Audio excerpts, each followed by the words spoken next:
তারুণ্যের উন্মাদনা ভালো, কিন্তু অতিরিক্ত উন্মাদনা খারাপ।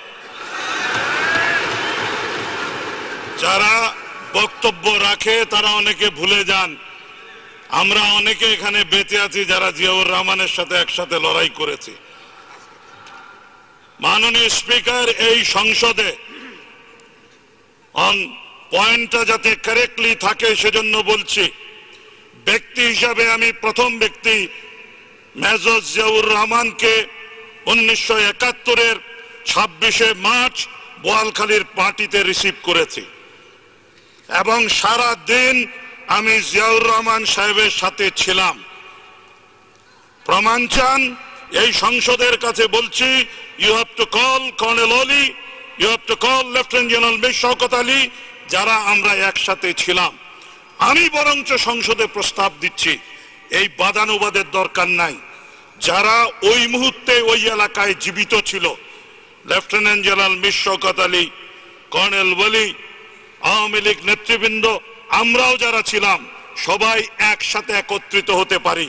তখনই কিন্তু আলোচনা হবে ড্রামের উপরে দাঁড়িয়ে স্বাধীনতা হয়েছে না ড্রামের নিচে দাঁড়িয়ে স্বাধীনতা হয়েছে। মাননীয় স্পিকার, একই সাথে বলতে চাই, অনেকে একটা জিনিস ভুলে যান, যেই ডিক্লারেশন নিয়ে এত প্রশ্ন উঠছে, declaration on behalf of Bangabandhu দিয়ে জাতির কর্তৃত্ব নিতে চাচ্ছেন, সেই একই রেডিও স্টেশন এই অদম মঈনুদ্দিন খান বাদল 1971-এর 16ই ডিসেম্বর ওই রেডিও স্টেশন দখল করে বাংলাদেশ স্বাধীন হয়েছে ঘোষণা দিয়েছিলাম। এজন্য আমি জাতির চাচা হয়ে যেতে পারি না। এইখানে অনেকে ভুলে যাচ্ছেন mister speaker, Chittagong radio station 10 কিলোওয়াটের রেডিও স্টেশন। চট্টগ্রাম রেডিও স্টেশনের ভাষণ ফেনীও ভালো মতো শুনে না। ইতিহাসটা ঠিক মতো পড়তে হবে। একই সময় সমগ্র বাংলাদেশ বিস্ফোরিত হয়েছিল, সমস্ত উত্তরবঙ্গ বিস্ফোরিত হয়েছিল।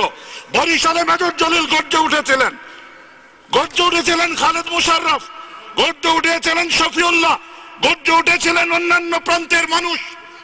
তারা কোন ভাষণটা শুনেছেন? উনাদের বুঝতে হবে, সমগ্র বাংলাদেশ একসাথে ফেটে পড়ার পেছনে যেই ব্যক্তির মোহনবাসী সমস্ত বাঙালিকে একত্রিত করেছে, তার নাম উচ্চারণ ব্যতি রেখে ক্রমাগত শ্রদ্ধা এই জাতির অধঃপতন ডেকে এনেছে। সেই কারণে বলতে চাই, আমি অন পয়েন্ট অফ অর্ডারে এই ইস্যু আনতে চাই না।